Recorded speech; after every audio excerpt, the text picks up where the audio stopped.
உடைந்த பானை. ஒரு கிராமத்தில் ஏழை விவசாயி ஒருவன் வாழ்ந்து வந்தான். அவன் தன் வீட்டு தேவைக்காக தினமும் ஆற்றிலிருந்து தண்ணீர் எடுத்து வருவதை வழக்கமாக கொண்டிருந்தான். தண்ணீர் எடுத்து வர அவன் 2 பானைகளை வைத்திருந்தான். அந்த பானைகளை ஒரு நீளமான களியின் 2 முனைகளிலும் தொங்க விட்டு களியை தோளில் சுமந்து செல்வான். 2 பானைகளில் ஒன்றில் சிறிய ஓட்டை இருந்தது. அதனால் ஒவ்வொரு நாளும் வீட்டிற்கு வரும் பொழுது குறையுள்ள பானையில் பாதியளவு நீரே இருக்கும். குறையில்லாத பானைக்கு தன் திறன் பற்றி பெருமை. குறையுள்ள பானையை பார்த்து எப்பொழுதும் அதன் குறையை கிண்டலும் கேலியும் செய்து கொண்டே இருக்கும். இப்படியே 2 வருடங்கள் கழிந்து விட்டன. கேலி பொறுக்க முடியாத பானை அதன் எஜமானனை பார்த்து பின்வருமாறு கேட்டது: ஐயா, என் குறையை நினைத்து நான் மிகவும் கேவலமாக உணர்கிறேன்.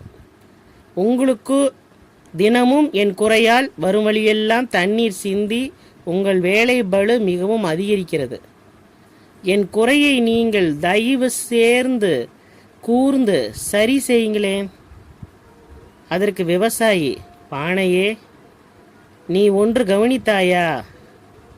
நம் வரும் பாதையில் உன் பக்கம் இருக்கும் அழகான பூச்செடிகள் வரிசையை கவனித்தாயா? உன்னிடமிருந்து தண்ணீர் சிந்துவது எனக்கு முன்னமே தெரியும். அதனால்தான் வழிநெடுக பூச்செடி விதைகளை விதைத்து வைத்தேன். அவை நீ தினமும் சிந்திய தண்ணீரில் இன்று பெரிதாக வளர்ந்து எனக்கு தினமும் அழகான பூக்களை அளிக்கின்றன. அவற்றை வைத்து நான் வீட்டை அலங்கரிக்கிறேன். மீதமுள்ள பூக்களை வீட்டு பணம் சம்பாதிக்கிறேன். இதை கேட்ட பானை கேவலமாக உணர்வதை நிறுத்திவிட்டது. அடுத்தவர் பேச்சை பற்றி கவலைப்படாமல் தன் வேலையை கருத்துடன் செய்ய தொடங்கியது. அடுத்தவர் பேச்சை பற்றி கவலைப்பட்டால் நாம் எந்த வேலையையும் செய்ய முடியாது. இரத்தினக்கல். ராமன் என்பவனிடம் விலை உயர்ந்த இரத்தினக்கல் ஒன்று இருந்தது. அதை அவன் நீண்ட நாட்களாக பத்திரமாக பாதுகாத்து வந்தான். ஒருமுறை அவன் வெளியூருக்கு செல்ல வேண்டிய நிலை ஏற்பட்டது. அவன் தன் நெருங்கிய நண்பனான கண்ணனிடம் இரத்தினக்கல்லை கொடுத்து, நண்பா, நான் வெளியூர் செல்கிறேன். திரும்பி வர சில நாட்களாகும். அதுவரை இரத்தினக்கல்லை பத்திரமாக வைத்திரு.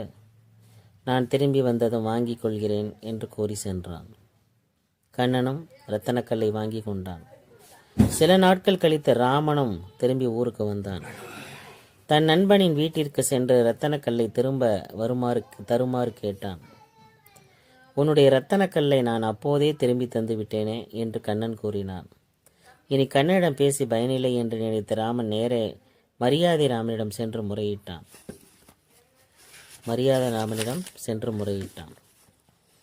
மரியாதை ராமன் வழக்குகளை நன்று விசாரித்து சரியான தீர்ப்பு கூறுவதில் வல்லவன்.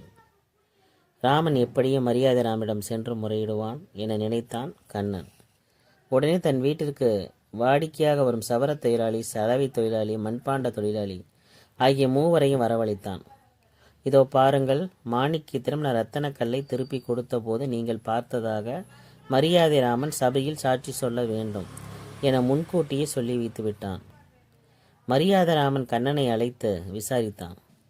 கண்ணன், ஐயா, ராமனுடைய இரத்தினக்கல்லை நான் அப்போதே திரும்ப கொடுத்து விட்டேன் என்று கூறினான். நீ இரத்தினத்தை திரும்ப கொடுத்த போது யாராவது இருந்தார்களா என்று மரியாதை ராமன் கேட்டார். என் வீட்டிற்கு வாடிக்கையாக வரும் சலவை தொழிலாளியும், சவர தொழிலாளியும், மண்பாண்ட தொழிலாளியும் இருந்தார்கள் என்று கண்ணன் கூறினான். மரியாதை ராமன் அவர்கள் 3வரையும் அழைத்து விசாரித்தான். அவர்கள் 3வரும் இரத்தினக்கல்லை ராமனிடம் கண்ணன் கொடுத்ததை எங்கள் கண்களால் பார்த்தோம் என்று உறுதியாக கூறினார். உடனே மரியாதை ராமன் 3 பேரையும் தனித்தனி அறைகளில் அடைக்க சொல்லி உத்தரவிட்டார். பிறகு தனித்தனியாக களிமண்ணை கொடுத்து அவர்கள் பார்த்ததாக கூறும் இரத்தினக்கல் போல் களிமண்ணில் செய்து காட்டுமாறு கட்டளையிட்டான். ராமனுக்கும் கண்ணனுக்கும் களிமண் கொடுக்கப்பட்டு தனித்தனி அறைகளில் அடைக்கப்பட்டனர்.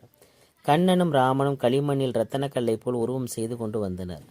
ஆனால் சலவை தொழிலாளி துணி துவைக்கும் கல்லை போல் உருவம் செய்து கொண்டு வந்தான். சவர தொழிலாளி கத்தி தீட்டும் சாணை கல்லை போல உருவம் செய்து கொண்டு வந்தான்.